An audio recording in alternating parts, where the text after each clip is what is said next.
नमस्ते, प्रणाम। और बहुत खुशी की बात है कि किलर का शोरूम का ओपनिंग हो रहा है। पीपी नमस्कार दोस्तों, JR बिहार चैनल में आप लोगों का स्वागत है। तो जैसा कि मैं बता दूं, खेसारी लाल यादव अभी लंदन में शूट कर रहे हैं। लंदन से ही लाइव आए। लाइव आने के बाद उनका एक दोस्त का जो है कंपनी वो इंडिया में ओपन हो रहा है, उसी के लिए बधाई देने के लिए वो लाइव आए हैं। और मैं बता दूं, यामिनी सिंह के साथ उनका जो फिल्म आ रहा है लाडला 2, उनका शूटिंग लगभग क्लियर हो चुका है। तो इस महीने के लास्ट तक उसका टीजर आप लोगों को देखने के लिए मिलेगा।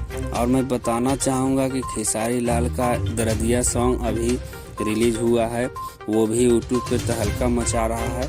और उनका एक नेक्स्ट सॉन्ग आने वाला है सुपर से ऊपर, वो आज उसका पोस्टर लॉन्च होगा। मैं आप लोगों के बीच लेकर आऊँगा। हमारे चैनल पे नए आए हैं तो सब्सक्राइब कीजिए, वीडियो को लाइक कीजिए। धन्यवाद।